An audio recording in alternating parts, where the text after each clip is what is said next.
defeating Australia 2-0 despite the absence of forward Christian Pulisic, who is sidelined with a calf injury. America is listening to Fox News.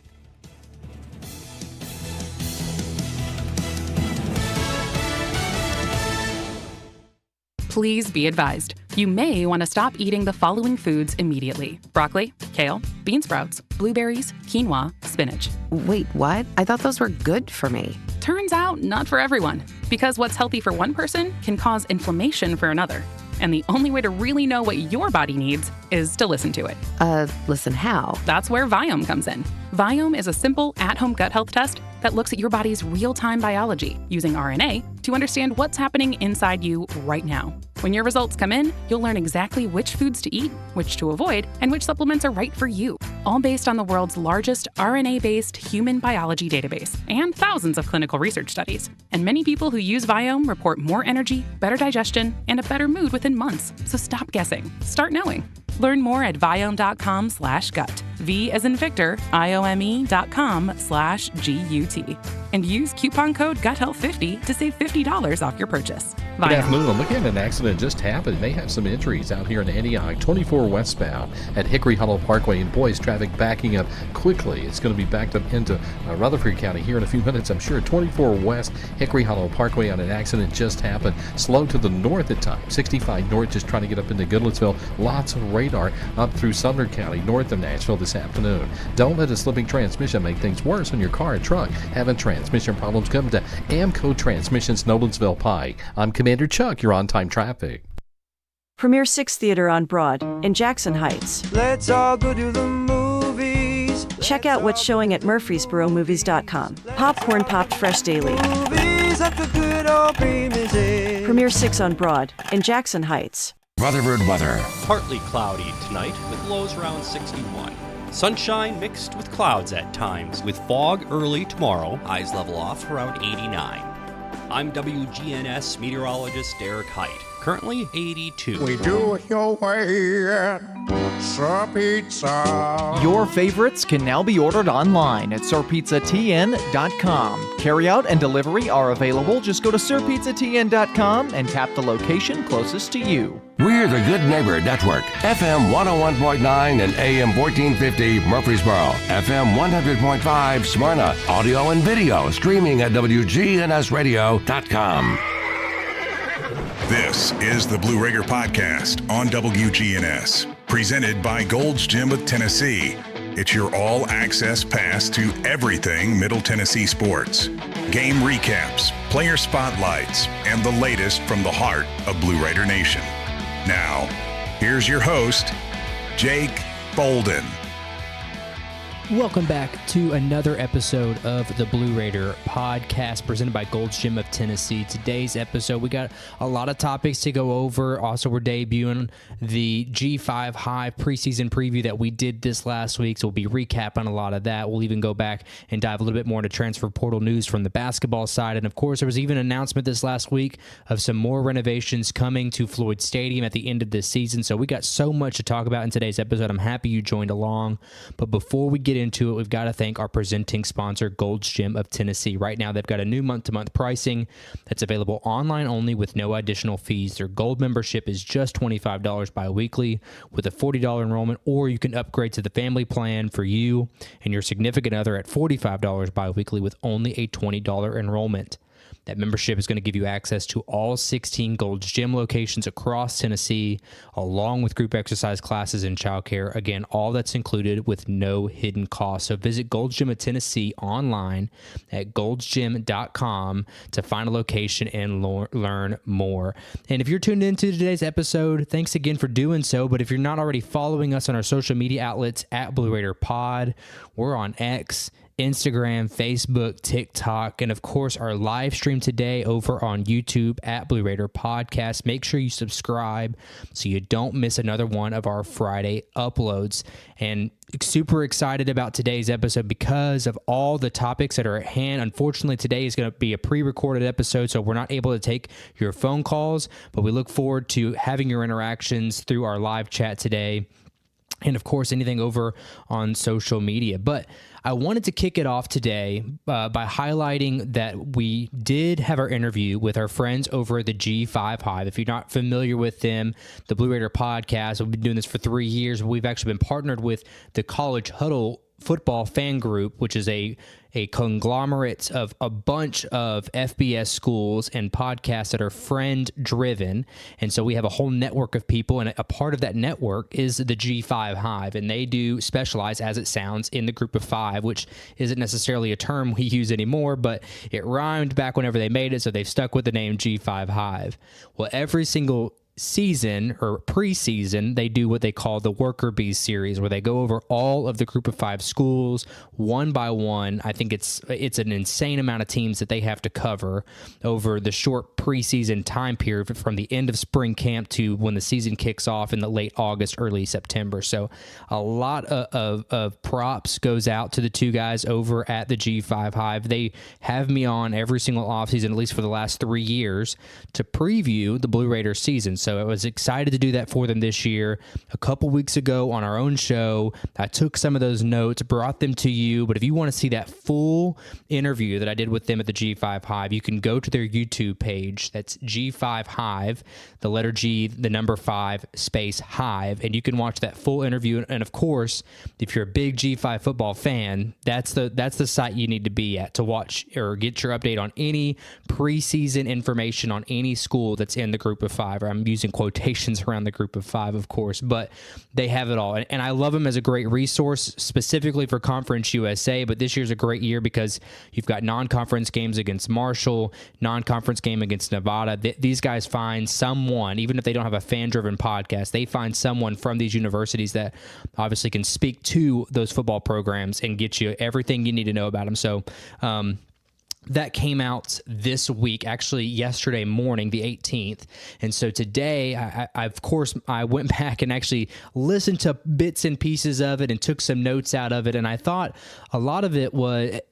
I did the interview 2 weeks ago, and a lot of it is still really, really good information. But there was some parts and pieces that, when I sit back and I listen to them myself, or even have them question me at the end of the episode, how did it go and those kind of things. There's some things that I think I wanted to pull out today and really talk a little bit more into depth. And I think one thing going through this last season was, do I put too much pressure, or do I have too much high of expectations for one, the incoming starting quarterback, Roman Gagliano, who did start 3 games last year, but have we put too much expectation on his shoulders? And then do we have too much of an expectation on his new offensive coordinator, Anthony Selfo? So that's an area that, I going into this year, I thought it was great that they made the move on from Bodie Reeder, although some people might look at that from the outside that maybe that was a loss. He gets picked up by Coach Tyson Helton up in Bowling Green at Western Kentucky, who typically runs really good offenses, and they're even themselves returning a freshman quarterback who has a lot of all-conference USA potential in Rodney Tisdale Jr. So I think that some people might look at that move as a gain for Western and even a gain for MTSU. I would say, for me personally, I think moving on from Bodie Reeder was probably the best move for Mason. And even if there was a time to do it, now would be the time as you're transitioning into basically a new quarterback. You're going to have almost a whole new running back group. Your wide receivers, you're going to have to replace some, but not all of your production from last year. So if there was a time to change offensive coordinators, I think this offseason was the best time. So getting him out, getting Coach Reeder out, and moving over to Selfo, who has always been a more run-first offensive coordinator, which when we met Mason 2 years ago, he always said that he wanted to run the football first. And so this offensive coordinator certainly is going to allow him to do that, or at least that's going to be a philosophy that he's going to have no problem implementing. And when I look back at the season, or I should say the 3 games that Roman Gagliano had this last year, am I putting too much pressure on him to perform with the new offensive coordinator? I think that you could certainly make the argument that, yes, I might be putting too much, but the fact is the guy had an amazing 3 games that he played last year. I mean, he set a freshman record in his first start against Western Kentucky in a loss. I mean, 471 yards in your first start as a freshman. against a really good bowl-eligible team, a team that was fighting for a Conference USA championship there late in the year, and then he went and beat Sam Houston, and then he went and beat New Mexico State, and no slouch of those games either. I think that he has a lot of potential with the 97 passer rating, and as much as free will or as young and youthful as he likes to play with, as Coach Mason has said before, I mean, no interceptions, so he could be as wild as he wants, and so far he hasn't made a mistake. And now I would be silly to think that he's going to go this entire season without making a single mistake. However, he obviously has a skill set that has done well for him in those 3 games. But moving into this next year, what expectations should we have? Obviously, he's not going to have 470 yards every game. He's not going to, I wouldn't say he's going to have ease wins against Sam Houston, New Mexico State, although I hope so. At the end of the year, I would hope that this offense has found a groove and they can beat the 2 lesser teams in this conference that are Sam Houston and New Mexico State. But I digress. What are the expectations for Roman Gagliano this year? I think more importantly than anything, I've said this, if you listen to my G5 Hive interview, and I even said this in our episode a couple weeks ago where we were previewing post-spring football, that this is a pivotal year for Mason and really all the players alike. I mean, in today's world of transfer portal, if your coach is gone, you are practically good as gone. You're going to have to find a new place to play. So even if you're not looking at the storyline of Coach Mason, what's the storyline for a lot of these players? Well, they always have to prove themselves year in and year out. There's plenty of backlog talent on all these rosters, and quarterback room is definitely not an area that they're short of. I mean, Roman is going to be a redshirt sophomore, but you've got Stanley Anderson-Lofton, who's a redshirt freshman who played some snaps last year. You have Mason Mallory, who's coming from St. Thomas Aquinas down in Florida, who was the state champion, one of the top high school programs in the country. And then Rocco Williams, who's your quarterback out of Pickerington, Ohio, who was one of Mason's early signees last year. So there's no shortage of talent in the quarterback room, but Roman himself has to prove himself amongst all other Group of 5 quarterbacks in a world where he may want to move up into the Power 4 conference ranks. So Roman has that skill set. I've always believed that. I mean, we saw it the first time we met him when he had a half-court shot at the Conference USA tournament. So the kid is an athlete through and through. But has he made that transition to being a smart quarterback? And that was always the area of worry for Roman, was when he was behind Nick, is he ready mentally to take over the reins? Well, 470 yards against a top 3 Conference USA team. Easy wins, I would say easier wins against Sam Houston, New Mexico State versus if we still had Vadiato at quarterback. So I think from that perspective, he grew up a lot in those 3 games. Now, can he take the next step with the offensive coordinator that is going to be more lenient to, or more heavy on the run side versus the passing side? Does that change Roman's game plan? I don't think it does. I think, if anything, the running back room has gotten better, despite what Phil Steele has said in his preseason rankings, and we'll touch on that more into the next segment. But I think with the running back inclusion of Antonio Martin, who is an FCS Heisman candidate, the equivalent of a Heisman candidate in the FCS. And then you've got Terrence Brown Jr., who a guy that does a little bit of everything, like Jaquil Middlebrook did coming in. I think that he's going to have a lot of help in the backfield that he maybe didn't have with, I know Jaquil was there, but Jaquil didn't play every game, but Jaquil was there. Now, I think that he's going to have a lot more depth in the running back room, but we're not going to be reliant on Roman to use his legs as much, although we know how sneaky quick Roman can be, but I think he's going to be allowed to be more of a pocket presence quarterback that we like to see with Nick Vadiato at times too. And then the wide receiver group as well, I think returning big guys like Cameron Lacey, I mean big as in production, and then A.J. Jones comes back, and then you have the addition of Mississippi State transfer Marcus Allen. I think those guys are going to be terrific for a young guy like Roman that still have some sort of familiarity. I keep forgetting Landon Collins, the walk-on freshman who received a scholarship at the end of last year for his 5 games, for his 5 games play, but really those 3 starts late in the year. So I think he already has rapport with a lot of his wide receivers.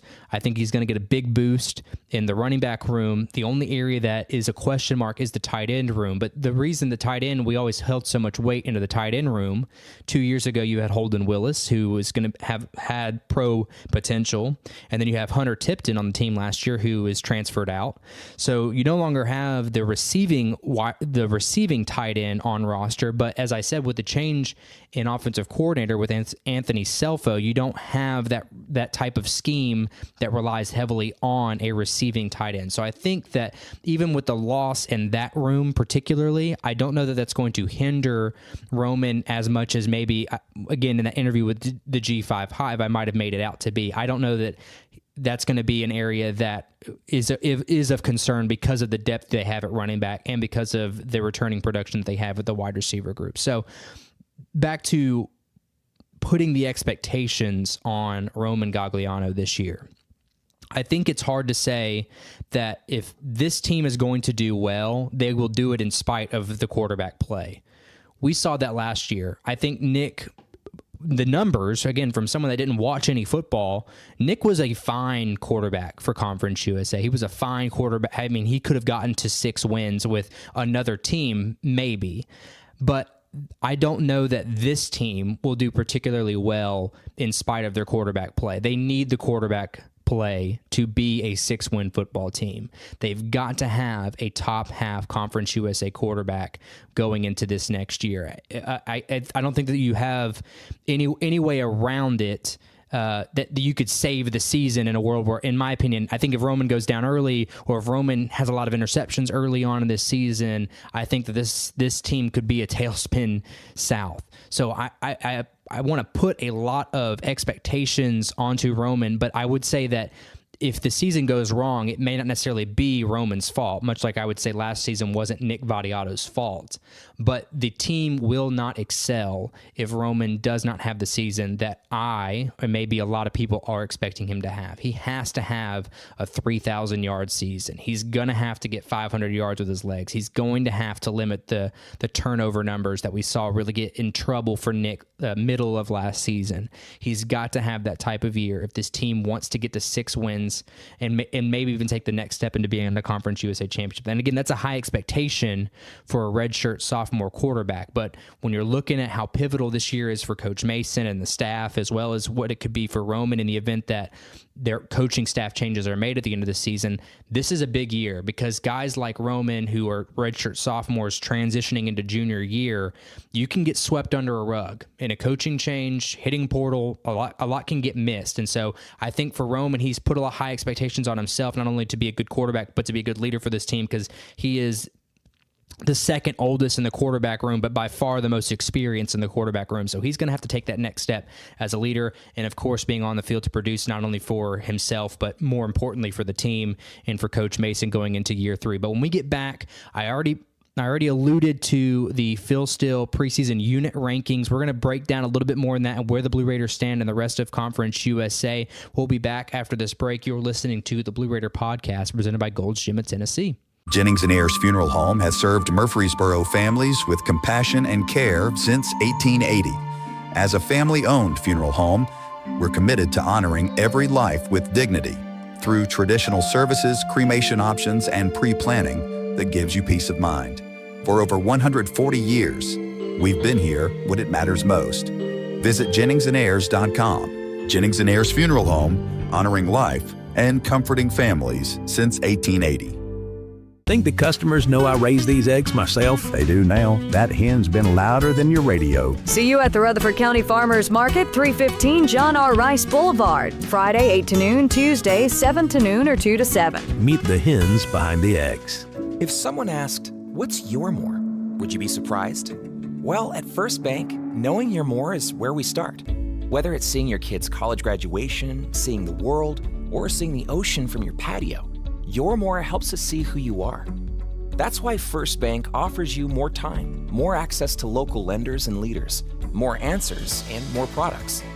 So tell us, what's your more? First Bank. Bank local. Get more. Member FDIC. Since 1940, Roscoe Brown has not just been about keeping your home at the perfect temperature. We're about ensuring peace of mind with reliable, expert maintenance that keeps your system running smoothly year-round. Why wait for a breakdown when our preventative maintenance can save you time and money? With Roscoe Brown and Carrier, you get more than just a service. You get a commitment to excellence. Turn to the experts at Roscoe Brown and Carrier and never worry about your HVAC system again. RoscoeBrown.com. I'm attorney John Day, and since opening our law office in Murfreesboro, we've helped hundreds of people get the legal help they've needed. We have opened a new, larger office on Medical Center Parkway just across the street from the hospital. Remember, there's no fee unless we win your case. We haven't talked about it very much, but we have the best salads anywhere, not just in Murfreesboro, but just anywhere. Check it out. Come eat a salad at Toots, one of those things we really don't advertise and we don't talk about. Toots. Hi, this is Nick Hayes with Toots Restaurants. Don't forget about our Monday through Friday lunch specials. They're only $6.99. Slide by and you can even pick them up to go. Toots. Hi, this is Jack Hayes with Toots Restaurants. Toots, good food and fun since 1985. Clark's Auction Company will get you top dollar for your property.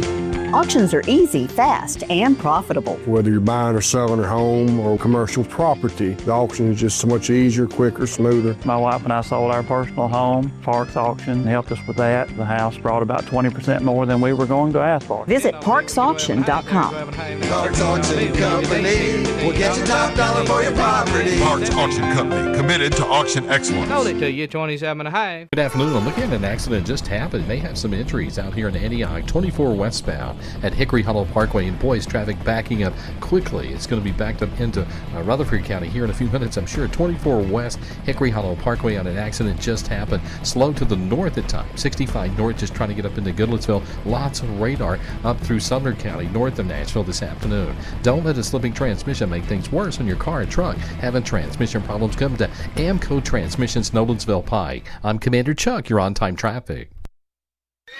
This is the Blue Raider Podcast, presented by Gold's Gym of Tennessee on FM 101.9 and AM 1450 Murfreesboro, 100.5 Smyrna, WGNSradio.com, and the Blue Raider Podcast YouTube channel. Now, back to your host, Jake Bolden. Welcome back into the Blue Raider Podcast presented by Gold's Gym of Tennessee. Last segment, we were talking about expectations for Roman Gagliano, Derek Mason, and his new offensive coordinator, Anthony Selfo. What to look forward to this year, what needs to happen for this team to be successful. And a little recap, Roman Gagliano's got to be everything for the Blue Raiders this year if they want to make a turn past 3 wins and work their way towards 6. But we're going to be talking a lot more in this segment about the latest Phil Steele unit rankings for the rest of Conference USA. Where do the Blue Raiders stack up against the rest of the league and much more. But before we get into it, I need you to follow us on our social media pages at Blue Raider Pod. We're on X, Instagram, Facebook, TikTok, and of course our live stream today over on YouTube at Blue Raider Podcast. So make sure that you hit the subscribe button so you don't miss another one of our Friday uploads. We're here on WGNS every Friday from 5 to 6 p.m. talking all things Blue Raiders throughout this entire offseason. Got tons of player interviews scheduled for you this summer. We're going to have some coaches on this summer as we get closer and closer to football season and, of course, basketball season in late fall, early winter. So much really to talk about this summer. But today we're focusing more on football.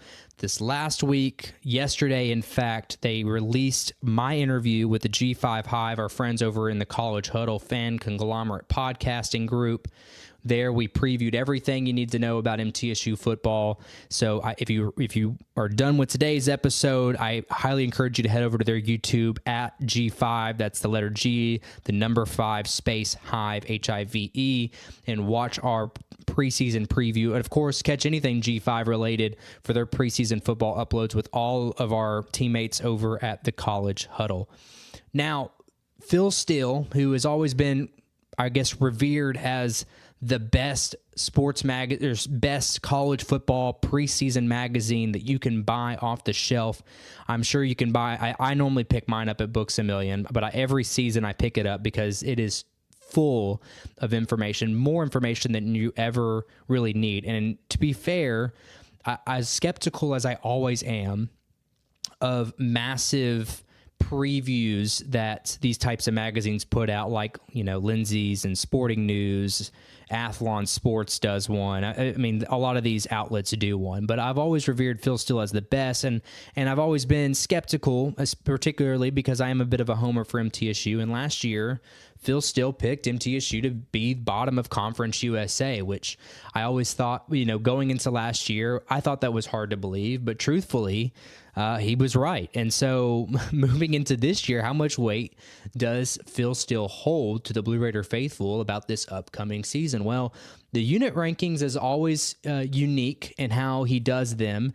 But he obviously interviews, and I'm sure Phil and his team interview multiple coaches from the staff to get a feel for who's starting and where they are around pre-spring practice. So there's a lot that changes from when these rankings get put together and then when the season happens. But they go off of previous production and what they anticipate for this upcoming year. But nonetheless, these rankings came out. They were released over on Twitter/X. The magazine just got released this week. If you haven't already picked one up, I don't think they'll be available in your bookstores until the end of this month.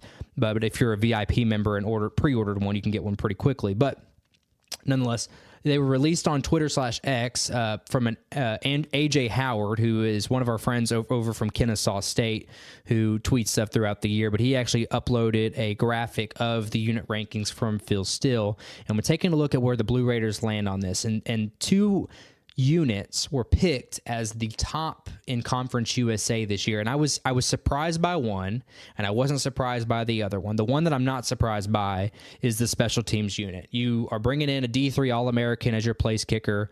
You are returning one of the best punters in Conference USA, one of the best punters in all of college football back. So I'm not surprised that the special teams unit is number one in Conference USA. They're tied with Liberty, but they're number one in Conference USA. But the other one is the receiver group. They are picked the number one, no ties, the number one receiving unit in Conference USA. And going back to last segment where I was very complimentary of how much production that they do return with guys like Cameron Lacey and A.J. Jones. I mean, those two combined are nearing 800 yards. You even got the walk-on turned scholarship sophomore Lennon Collins, who adds another 200 yards in there. But past that, you don't have any on-team returning production, because you lose Najee Cox. He transfers to Kansas. Samarian Walker's at UNLV. Miles Butler, Gamarian Carter, they graduated.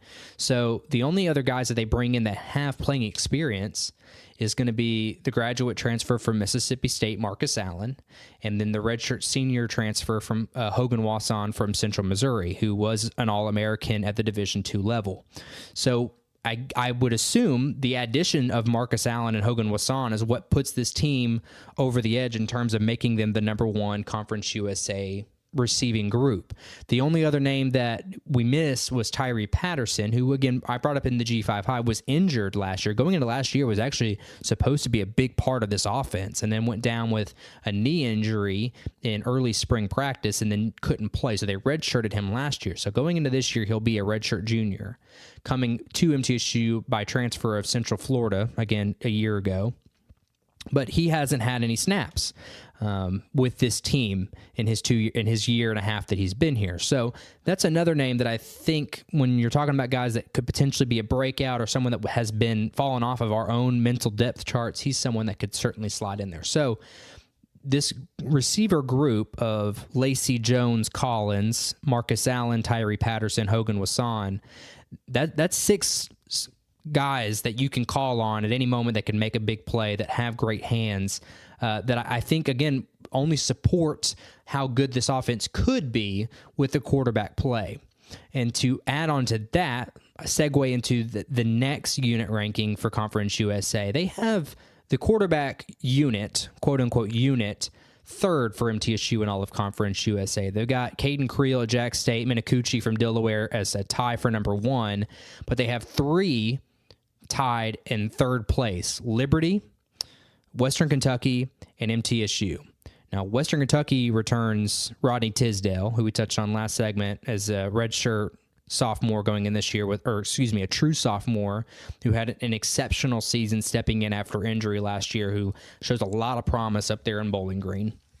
Liberty is still kind of ironing out their quarterback situation, and then MTSU, who is cut and dry, they're going to go with Roman Gagliano as their quarterback. So that's quite high praise from Phil Steele to take a quarterback that has only played 3 true starts last year and put him in the top half of Conference USA. I mean, he's tied for third out of 5 schools there, so that's a high praise to say the less. But he is that's an exceptional ranking for him. So that's an area that I think, again, if you want to put pressure back onto Roman and this team being good, if you're getting regarded as the best receiving unit in Conference USA by Phil Steele, and your quarterback is top 5, arguably top 3 in Conference USA, then those units have got to be good if this team wants to move anywhere past that. Now that we've gotten through the good, now it's time to get to the bad, or what Phil Steele would call the ugly, because those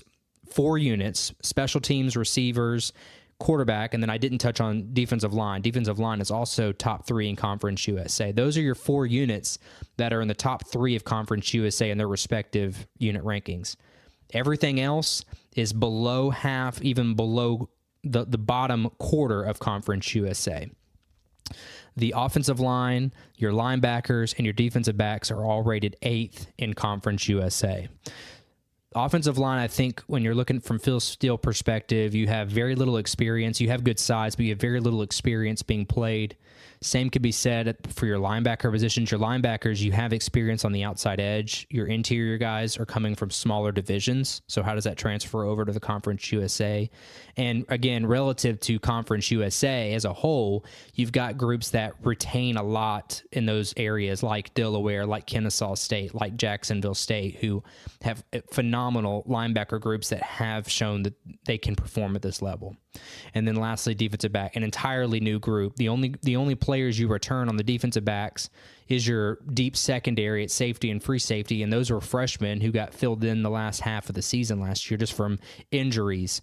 And then your cornerback positions, you are bringing in guys that have a lot of experience at different levels, but again, how does that translate to Conference USA? So I would say, again, from Phil Steele's perspective, he's a little shaky on that if he's giving them an 8th out of 10, which if you didn't know, Conference USA is shrinking to 10 teams this year. So offensive line, linebacker, defensive back, I think just lack of experience is what's giving them the mark against them in Conference USA terms. And then the only other group that I haven't brought up is the running back group.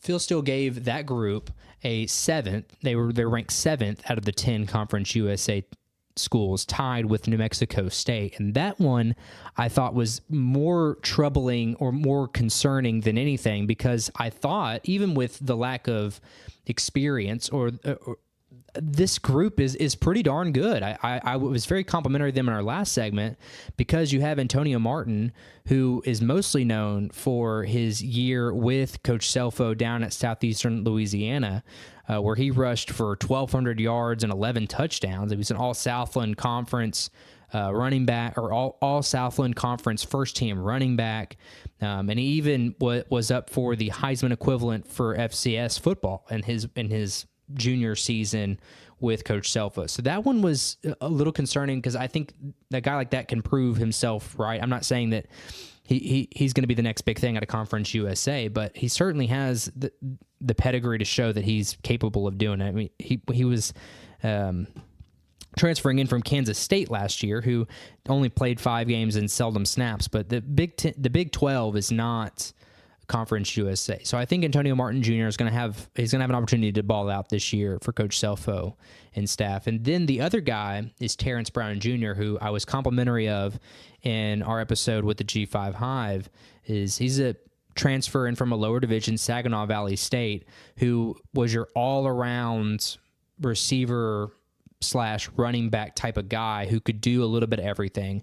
I believe it was all three of his seasons at Saginaw Valley. It was over 200 yards receiving, and he rushed for over 700, 800 yards in totality for his 3 seasons there. So he's a guy that can catch and can run the football for you, more of that gadget like we saw with Jaquil Middlebrook. And then you return guys like DJ Taylor, who had a great freshman campaign last year, had a few fumble issues, but collectively, I think as a freshman, you'll take the season that he gave you, almost rushing for 200 yards, over 7 yards a carry, had 2 touchdowns.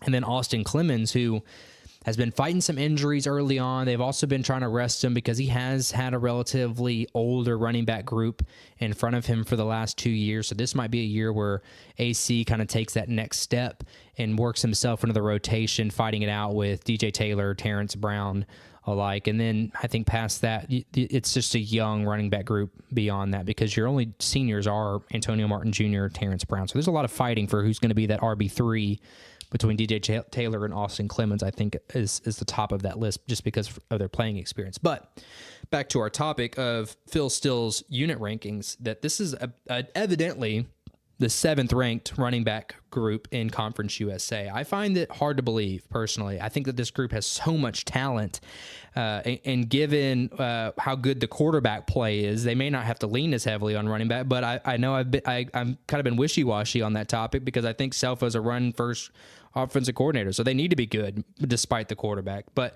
I think we'll see early on how good this team is, because they have to face the Marshall early on. They've got to face Nevada early on, who's despite not being a good football team, has always had a good defense in these last 2 years. So they'll still have to go up against that early on in the season. And then, of course, they have to face Jacksonville State, who's one of the best defenses coming back in Conference USA this year. So they've got to prove themselves early on how good this group can be.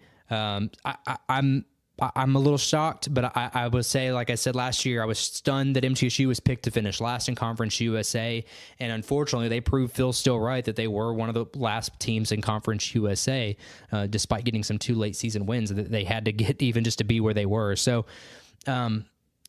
the only thing here going off of this now, just as off the unit rankings, I haven't seen Phil Still's preseason performance, but he has MTSU middle of the pack. They're in that 6th spot, just barely outside the 5 spot, outside of Delaware. So they're in that messy middle of they need a few swing games to get them, catapult them into that front half and be competitive in Conference USA. So I think that there's still a lot of question marks. These unit rankings I don't disagree with. The ones I might disagree with is their receiving group, just because they have a lot of talent, but I don't know if they're that good to be number 1 in Conference USA. The running back group I think is rated too low, but everyone else seems to be, I would think, fairly rated. So a lot to be seen. We'll obviously talk way more about this as we get closer and closer to football season. We'll be talking about it all off season long. So when we get back, though, we're going to change our tune over to some more transfer portal news and other sports for MTSU and so much more. But you're listening to the Blue Raider Podcast, presented by Gold's Gym of Tennessee. First Shot transforms Rutherford County youth. Coach Andy Herzer leads dynamic basketball camps and clinics, building skills and character since 2003. Kids dive into exciting STEM projects, sparking creativity through hands-on coding, art, and dance. They elevate their mind, spirit, and body in summer and winter programs. Visit FirstShotTN.org today to learn more.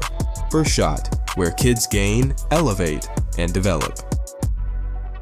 Hey folks, it's Chip Walters from Exit Realty Bob Lamb & Associates, helping Middle Tennessee make smart moves in a fast-moving market. Whether you're buying, selling, or just exploring your options, you deserve someone who knows this community and treats your goals like their own. From first-timers to long-time homeowners, I'm here to guide you with clarity, confidence, and a steady hand.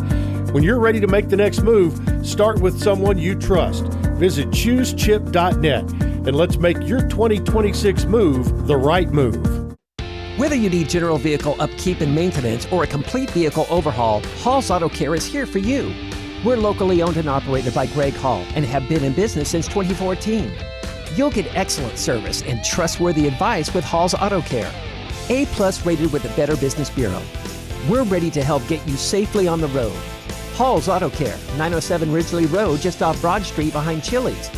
Online at hallsautocare.net. Hall's Auto Care. At State Farm, when home and auto work as a team, you score and save money. I'm State Farm agent Andy Wama. Give me a call at 615-890-0850 and let's work together to win big by saving money on home and auto. With the service you get from State Farm, you might think our car insurance costs more. I'm State Farm agent Andy Wama. Give me a call at 615-890-0850 and let me show you with discounts up to 40%. You may find it even costs less. When I eat healthy, I can eat at Demas's. When I want to eat unhealthy, I can eat at Demas's. If I'm in the mood for pasta, I go to Demas's. If I want steak, I go there. It does not matter what I'm in the mood for. This is Peter Demas. The only thing we don't have is fried food. So it's very easy when you want to take a group out and there's that veto power person who's like, I don't want this. Well, we usually will have something that they want because we have such variety on our menu. The only thing we don't have is fried food. Demas's Restaurant on Northwest Broad Street. Leaks, clogs, or new installations, Roscoe Brown Plumbing is here to ensure water flows exactly where it needs to go in your home. Since 1940, our team of expert plumbers has provided Middle Tennessee with prompt, reliable service. From emergency repairs to routine maintenance, we're always here, ensuring your home's plumbing system is in tip-top shape. Trust in Roscoe Brown Plumbing for all your plumbing needs, where your family's comfort is our top priority. RoscoeBrown.com. Next on All Sports Talk, it's the Blue Raider Insider Report with Chip Walters of Exit Realty, Bob Lamb & Associates. Well, good afternoon, everybody. And Mustafa Bachman has been the star of the show for about the last month in Blue Raider athletics, and that does not change today. Mustafa was recognized as both Conference USA Men's Track Athlete of the Year and Newcomer of the Year, and that was announced earlier by the league office today. Bachman racked up an extensive list of accolades across both the 2026 indoor and outdoor track seasons. Most recently, the sophomore was named a first-team All-American in both the 100-meter and 200-meter races at the 2026 NCAA Outdoor Track and Field Championships out in Oregon. Bachman was the only male athlete from Conference USA to earn first-team All-American honors, as well as the only male athlete from Conference USA to earn multiple All-American honors. The Greater Accra native took home gold in both the 100-meter and 200-meter races at the Conference USA Outdoor Track and Field Championships, earning him Men's Track Performer of the Meet and High Point Scorer of the Meet honors. Bachman ran a personal best of 9.94 in the 100 meters at the Conference USA Outdoor Championships, that time breaking the Middle Tennessee program record in that event. During the indoor season, Bachman placed first in the 200-meter and second in the 60-meter events at the Conference USA Indoor Track and Field Championships. Across both the indoor and outdoor seasons, the sprinter accumulated 6 Conference USA Male Track Athlete of the Week honors. Bachman is the first MTSU Track Athlete of the Year since 2021 and the first ever Blue Raider to win Newcomer of the Year. Bachman and several members of the MTSU Track and Field family are in his hometown of Accra, Ghana this weekend for the Dean Hayes Memorial International Championships. That will be going on in Accra, Ghana, and it's recognizing the longtime Middle Tennessee coaching legend in Dean Hayes. Aaron Hayes and Kara Hayes, the daughters of Coach Hayes, are there. Raymond Bonner, assistant track coach, along with several others, and Mustafa Bachman. They were all there while Bachman will be competing to try to make the United Kingdom's Commonwealth Games out of this event. So that's coming up on Saturday over in Northern Africa. The Middle Tennessee soccer program set to host a World Cup final watch party to celebrate the closing of the FIFA World Cup on July 19th. That event will be hosted at the Boulevard Bar and Grill, with the match kicking off at 2 p.m. All are welcome to join the party with no RSVPs needed. 15% of all food sales made at the watch party will be donated directly back to the track program, thanks to the Boulevard. The Blue Raiders will kick off their season with a pair of exhibition matches beginning August 1 with the annual Blue-White scrimmage, and will host Troy August 13th for the regular season home opener. Well, that is it for today and for the week. This weekend, we celebrate the dads in our lives. Some of you are lucky enough to have yours around and cherish that. Those of you who have lost your dads, please have some good memories this weekend as well. We'll talk to you on Monday right here on the Big G, WGNS. This is the Blue Raider Podcast, presented by Gold's Gym of Tennessee on FM 101.9 and AM 1450 Murfreesboro, 100.5 Smyrna, WGNSradio.com, and the Blue Raider Podcast YouTube channel. Now, back to your host, Jake Bolden. Welcome back to the Blue Raider Podcast, presented by Gold's Gym of Tennessee. We've made it to our final segment of our live stream today, as we do every Friday from 5 to 6 p.m. over on WGNS and all of our channels. Make sure you're following us on our social media channels at Blue Raider Pod. We're on X, Instagram, Facebook, TikTok, and of course, the live stream over on YouTube. Make sure you subscribe so you don't miss another one of our Friday 5 p.m. live streams. Our final segment, I always love to kick it off with a little bit of where we are with MTSU athletics this time of year. We are officially over for the 2025-2026 season. The last athlete competing for MTSU on any competitive playing field, that is, was Mustafa Bakpin, who finished up last weekend at the Track and Field National Championships up in Eugene, Oregon. He made it all the way to the 100 and 200 meter finals, finishing in the top 5 in both of those, and that's enough for him to earn first-team All-American, which is fantastic news for MTSU, fantastic news for Mustafa Bakpin on an excellent season. And again, just like any other sport, can you retain him for next year? That is, we'll see that as we are now currently in the stages of transfer portal news, but that does put a stamp on the 2025-2026 season. Bakpin, big congratulations to Mustafa. But on the note of the transfer portal season, talking about spring sports and all those that are in the transfer portal, there was an outlet this last week talking about college tennis. Our men's team was ranked top 3 of all mid-majors with their transfer portal, bringing a lot of talent. They got to replace a lot of talent this year. I'm going to have an All-American coming in from Division II rank, so there's a lot to be excited about for Coach Borndame and company.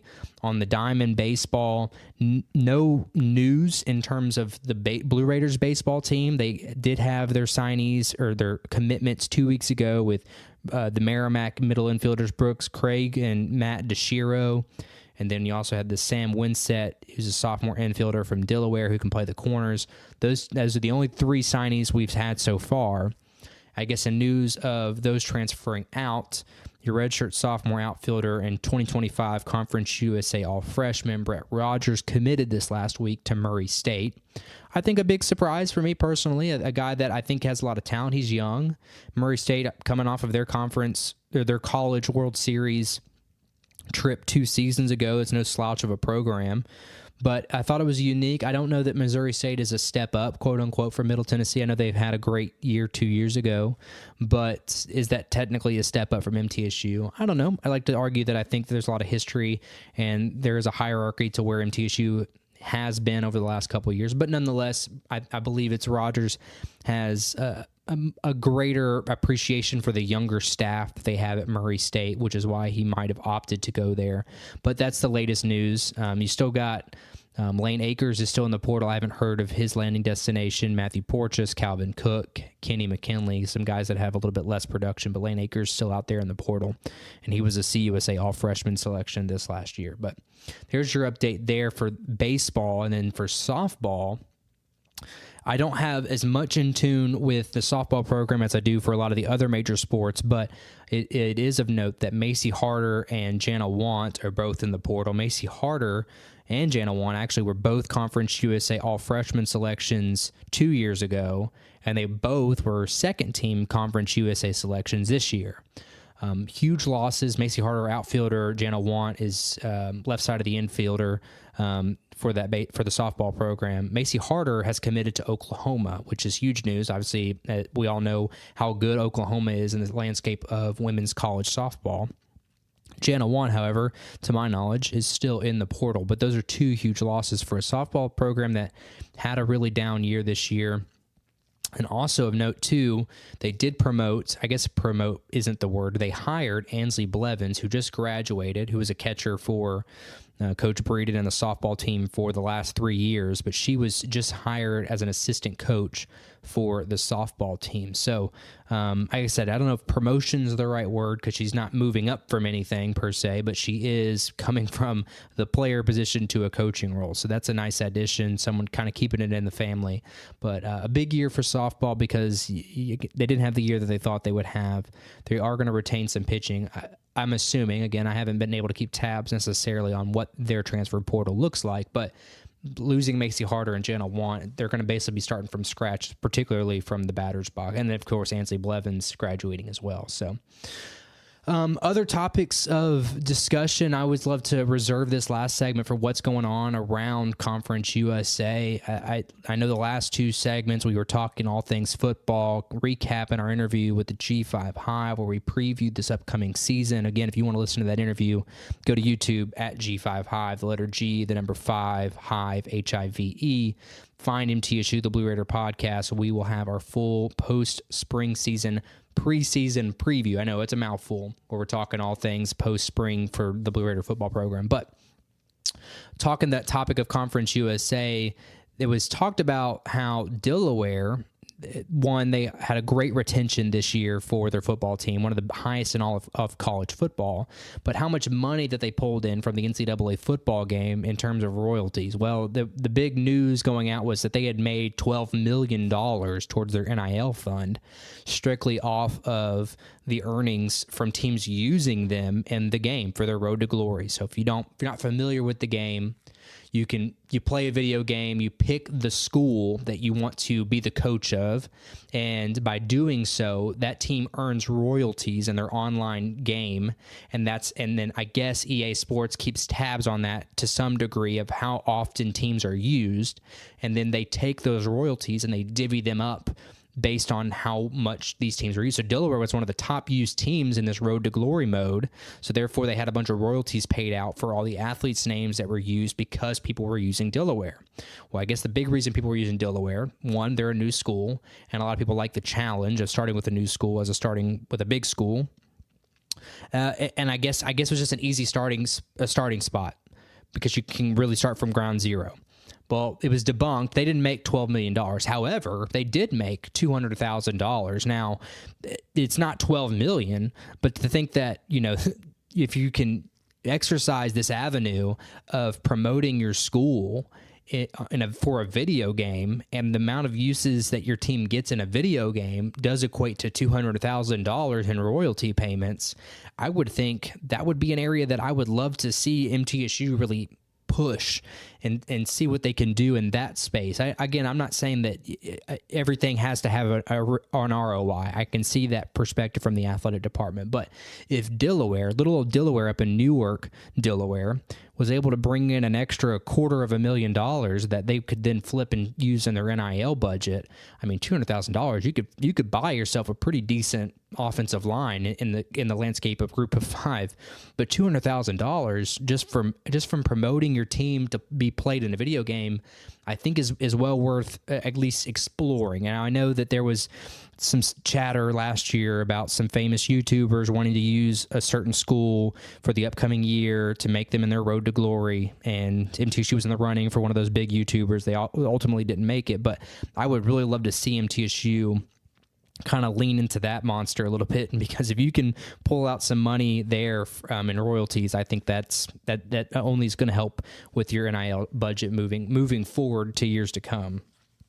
Another topic that I had pulled out was, this has been a couple weeks ago, but Arkansas Athletic Director Hunter Yurachek, this is, again, a couple weeks ago, but he was upset that his Razorbacks football team was going to have to play 2 games in 7 days. And it's not even technically 7 days. It is on a calendar. It's a whole week, just like everyone else. But for their week 2 game, they're out in Utah facing the Utes. And then in week 3, they are at home against Georgia. Now, the timing is why he's upset, because on week 2, they'll play Utah at 9:15 p.m., and then in week 3, they'll play at 11 a.m. on Georgia. So that's a late Saturday, and then they have a whole week, and then they have an early Saturday. And he's saying that this is a disadvantage because they lose a full day of rest because of this late Saturday, and then the next week is an early Saturday. And all I can think of is how sorry I guess we should be as MTSU and Conference USA fans, how sad we should be the fact that we have to play these midweek games,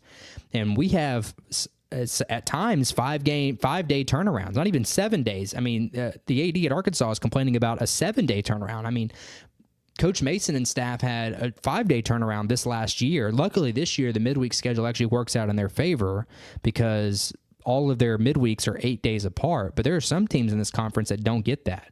And this poor guy is concerned that his team is going to lose a full day of his actual quote in his press release was, the assigned schedule will cost our student athletes nearly a full day rest and recovery that they would otherwise have available to them.